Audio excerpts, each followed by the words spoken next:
Allahu Allahu Allahu Allah Allahu Allahu Allahu Allah.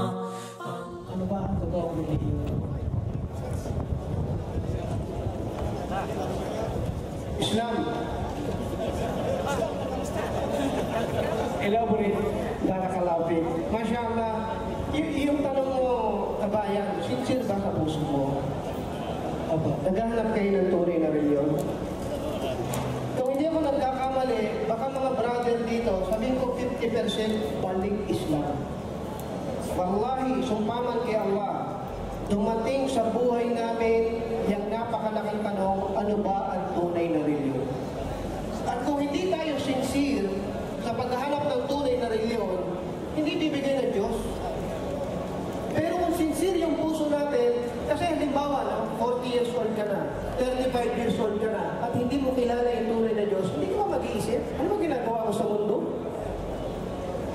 Ano bang tunay na reliyon? Ano bang purpose ng buhay? Tingnan mo. Nakabisita ako ng Hong Kong at Dubai. Nangangamba ako, huwag nawa pahintulutan ni Allah na nakita ko doon, makita ko sa Saudi Arabia. Alin yun? Ang tao, sobrang abala. Pag nasa train ka sa Hong Kong o sa Dubai, parang silang robot, ang bibilis nila. Opisina, bahay, opisina, eskwelahan, bahay. Walang time, walang ganito. Ang buhay nila, sabihin natin 99% dunya, mundo. Walang panahon para maghanap ng reliyon. Magulang na ba kayo? May anak na kayo? Meron ba? Nasubukan mo ng tanongin ng anak mo, tayo magkano sweldo mo? Kakapikon, di ba? Ay, magkano sweldo mo? Nasubukan mo na? Hindi pa naman. Nabasa ko lang, very interesting. Naiinis yung tatay, ano pakialam mo sa sweldo ko? Tatay, gusto ko lang malaman. Nagagalit yung tanong, pakialam mo sa sweldo ko? Ay, sige, 500. Tayo may 250. Tinanong mo kung magkano sweldo ko, parang humingi ka ng 250, lumayas ka sa harap ko. Umalis yung bata, nagkulong sa kwarto. Ay, may nagmuni-muni yung tatay. Hindi parang masakit yung sinabi ko sa anak ko. Kaya naman tayo mga tatay. Anak, bakit ba kailangan mo ng 250? May bibili lang po ako. O, ito. Kinuha nung bata yung 250. Yes! Kinuha niya yung kahon niya. At marami pala siyang pera. Nagkalit yung tatay ulit. Ang dami mo palang pera! Hindi tayo, tika mo. 500 na to eh. Gusto kong bilhin yung isang araw mo. Pwede bang bukas magstay ka dito para magkasama tayo? Tingnan mo buhay sa mundo. Kaya kung tinatanong kung sincere sa paghahanap sa religion, ano bang matimbang sa buhay natin? Pag nasa balat ka, nakakaisip mo ng religion dito? Wow! Mahilig ako sa relos eh. Pagdating ko kanina doon sa loob, gusto ko magpaiwan eh. Ang dami relos. Ganyan tayong mga tao pagdating sa religion. Ang matimbang sa atin, mundo. Kung sincere tayo maghanap ng religion, kaya natin i-sacrifice kung anong tama sa mali sa puso natin.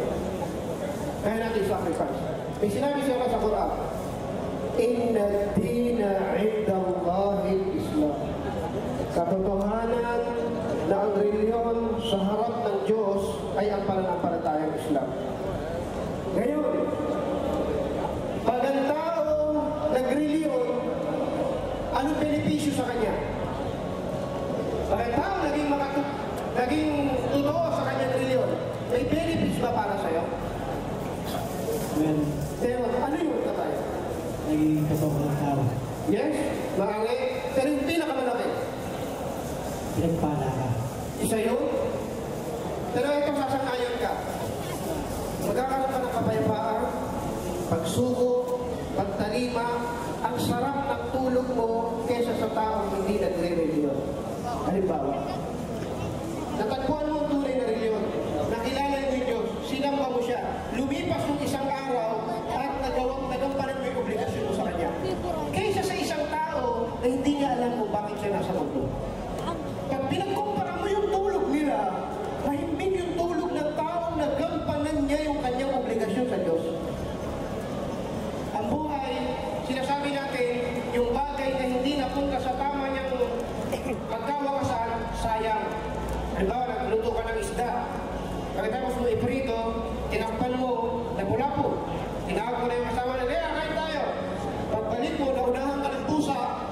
Ang tawag natin doon, sayang. Bakit pusa?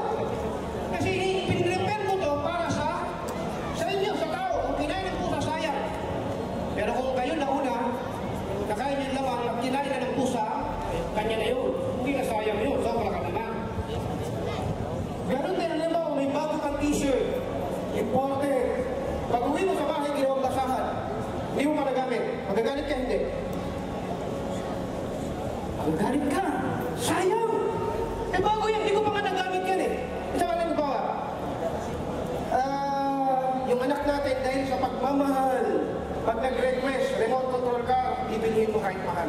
Sabihin mo 1,500 pesos. O kaya dito 500 riyals. Lalo ngayon yung helicopter. Madali masira eh.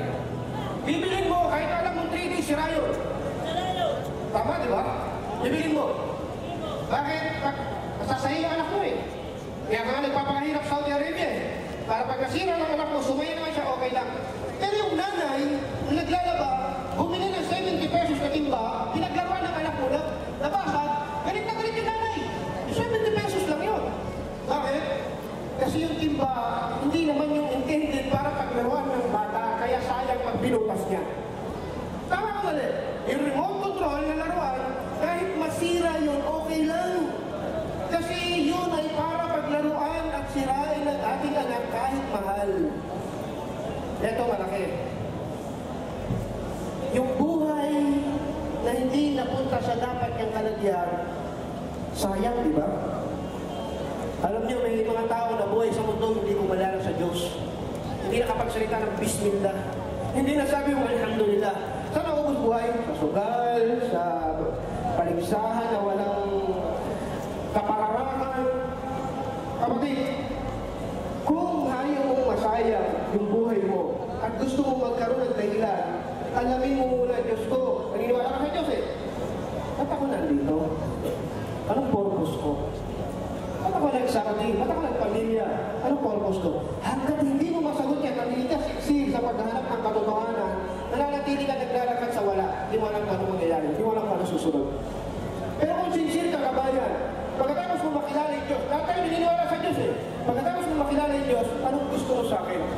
At ito yung sagot, nasa Islam. Sinabi ni Allah subhanahu wa ta'ala, وَمَا خَلَقْتُ الْجِنَّ وَالْإِنسَ إِلَّا لِيَعْبُدُونَ.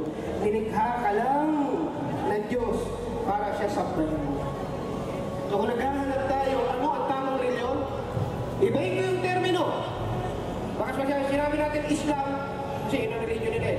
Pero pag nagtanong ka, sa linguistic meaning, ano tamang religion? Ang tamang religion, kilalanin mo ang Diyos, sumuko ka sa Kanya, sumunod ka sa Kanya, tumalima ka sa Kanya, at yun ang tamang pananampalataya. Yun ang ginawa ng mga unang propeta. Yun ang ginawa mismo ni Jesus Christ. Nung nandito siya sa mundo, sumunod siya, sumuko siya, sumapalataya siya, sumunod siya sa kagustuhan ng Diyos, at yun ang tamang pananampalataya. Kung gusto mong makamit yun, kung gusto mong makasama sa mga tao, makakamtan yung tamang reliyon, kami lahat dito ay nag-iimbita sa iyo na yakapin yung pananampalataya.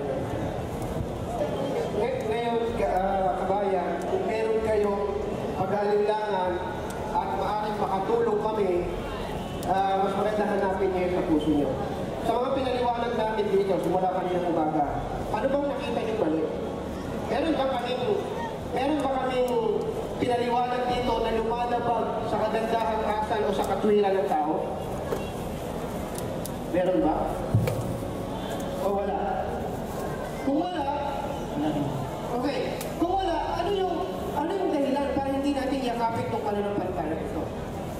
Ganito kasi, ang pagpasok sa Islam ay sa pamamagitan ng pagsaksi.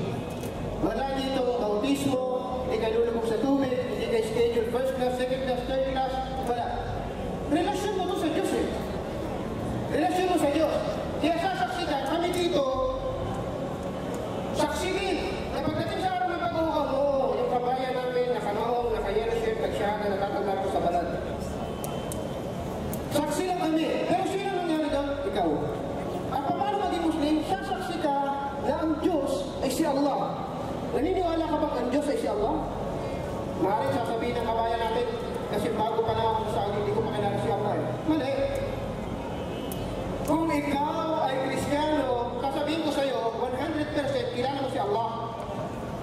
Kristiyano ka. Opo. Yes. Kilala mo si Allah 100%. Bakit? Kasi ang Kristiyano naniniwala kay Abraham. Naniniwala ka kay Abraham? Hindi wala. Yes. Ang Diyos ni Abraham ay si Allah. Naniniwala ka kay Moises?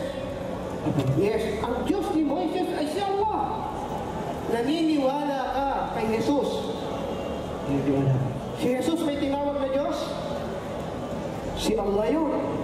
Ang pagmumuslim ay dalawa. Isang pagtanggap at isang pagtanggi. Pagtanggap mo na ang Diyos ay si Allah, siya yung Diyos ng mga pinaniwalaan ng mga propeta, may isa ka na. Madali, di ba? Isa na. Pag tinitingnan kita ngayon, kalahati Muslim ka na. Kasi tanggap mo na yung uli. Si Allah, siya yung tagapaglikha. Hahatol sa araw ng paghukom. Nagbibigay ng bayaya sa iyo. Kahit gano'n ka kasipag, pag gusto niya alam, magutom ka, magugutom ka. Si Allah, siya yung hahatol sa araw ng paghukom. Haharap tayo sa Kanya. Kaya tayo hindi gumagawa ng masama eh. Bakit? Dahil alam natin, haharap tayo kay Allah. May isa ka na, kung naniniwala ka doon. Pangalawa, kung pagkatapos mo tanggapin si Allah, ang pangalawang kondisyon ay i-reject mo yung Diyos-Diyosan. Tagalog ba kayo? Tagalog. Pag sinabing Diyos-Diyosan, sa tuwing Tagalog, pag inulit natin yung salita, ibig sabihin hindi totoo. Halimbawa, bahay, ulit-ulitin mo. Bahay-bahayan. Totoo bang bahay? Hindi. Bahay-bahayan, hindi kasal. Pag sinabing tao, ulit-ulitin mo, tao-tauhan. Totoo ba tao? Ngayon sa Islam, kung tanggap mo ang tunay na Diyos si Allah, i-reject mo yung Diyos-Diyosan. Ibig sabihin ng Diyos-Diyosan, hindi totoong Diyos. Diyos na gawa sa kahoy, bato, simento, tarpaulin, plastic, marmol, wall, lahat. Naniniwala kami Diyos na ba ito? Sabay, sabi. Wala. Kahoy. Wala. Yung kahoy magbibigay ng kaligtasan sa tao. Hindi. Kaya mong i-reject yung Diyos-Diyosan na ito? Kaya. Kung kaya mo yung dalawa, yun lang yung kondisyon. Alam mo, Muslim ka eh. Nakikita kita isang Muslim. Kaya lang, hindi mo madesisyonan, hindi mo formal na maipahayag na ako ay isang Muslim. Bakit? Maraming dahilan. Baka natatakot ka na bukas, marami kang obligasyon. Hindi naman. Kung hindi, mas lalong nabubuo na ikaw ay ganap na Muslim. Kaya, kung sincere ka, katulad ng unang mong tanong, anong tamang reliyon? Ito, tanggapin mo na siya yung Diyos, i-reject mo yung Diyos-Diyosan, mag-relax ka, magpasalamat ka, at pag-aralan mo yung Islam. Wallahi, sumpaman kay Allah. Wala pa akong nakitang tao na yumakap ng Islam at pinag-aralan niya ito at lumabas. Wala. Lahat ng pumasok sa Islam at pinag-aralan niya ito, naging mga aral pa ng Islam. So, kung handa ka, pwede mong sundan kung ano sasabihin namin. Wikang Arabic to, at welcome ka namin, simulan mo mag-aaral ng Islam. Kaya mo? Sige ba?